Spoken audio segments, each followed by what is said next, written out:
Assalamualaikum warahmatullahi wabarakatuh. Tak kenal maka tak sayang. Perkenalkan dulu ya.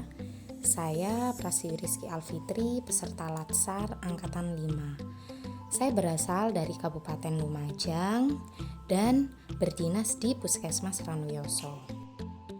Manajemen ASN adalah pengelolaan ASN untuk menghasilkan pegawai yang profesional, memiliki nilai dasar, etika profesi, bebas dari intervensi politik, dan bersih dari praktek KKN. PNS merupakan warga negara Indonesia yang memenuhi syarat tertentu, diangkat sebagai ASN secara tetap oleh pejabat pembina kepegawaian untuk menduduki jabatan pemerintahan dan memiliki NIP secara nasional. Fungsi ASN yaitu pelaksana kebijakan publik, pelayan publik, perekat dan pemersatu bangsa dalam menjalankan tugas. Dalam menjalankan tugas, ASN sering terbentur dengan isu yang terjadi setiap harinya. Berikut identifikasi isu, analisis dampak, menentukan prioritas masalah, serta gagasan ide kreatif. Identifikasi isu yang sering terjadi di instansi saya. Yang pertama, kurangnya kesadaran ibu hamil akan pentingnya pemeriksaan oleh tenaga kesehatan. Yang kedua, kurangnya pengetahuan ibu hamil untuk membaca buku KIA. Yang ketiga, kurang lengkapnya catatan rawat inap. Yang keempat, masyarakat termakan berita hoak akan vaksin COVID-19. Yang kelima, kendornya prokes seperti memakai masker dan cuci tangan pada masyarakat. Yang keenam, kurangnya pengetahuan ibu hamil tentang cara dan pentingnya tablet tambah darah. Analisis dampak. Di sini ada dua analisa, yaitu analisa isu jika dibiarkan dan analisis pihak yang terdampak.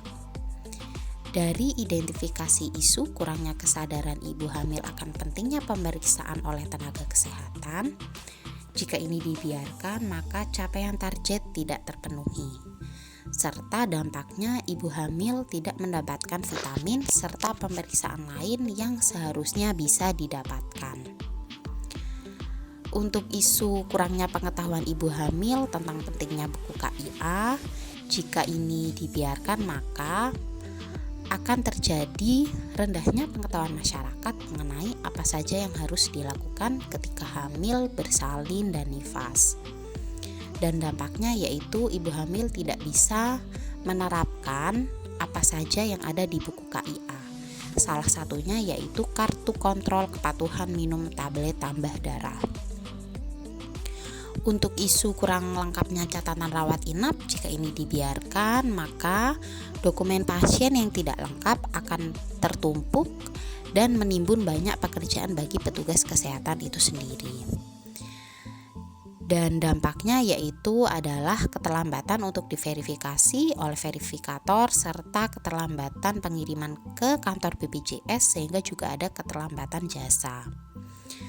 Untuk isu termakan berita hoak tentang vaksin COVID-19 yang terjadi di masyarakat, yaitu jika ini dibiarkan akan banyak masyarakat yang mudah terinfeksi COVID-19 dan dampaknya yaitu tingginya angka kematian akibat COVID-19. Lalu untuk isu kendornya prokes seperti memakai masker dan cuci tangan pada masyarakat, jika ini dibiarkan, maka petugas sendiri juga akan lebih rentan terpapar COVID-19 karena sifat dari COVID-19 ini menular. Dan dampaknya yaitu tingginya kasus kematian akibat COVID dan menurunnya sektor perekonomian maupun pariwisata.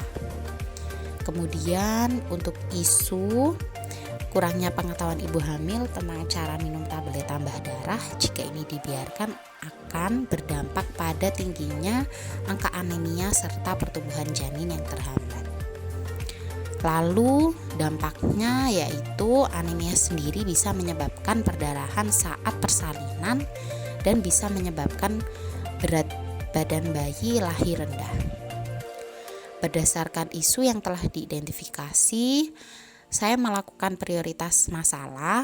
Kami menentukan prioritas masalah melalui teknik USG, urgensi, seriousness, dan grow, dengan menentukan tingkat urgensi, keseriusan, dan perkembangan isu dengan skala nilai 1-5.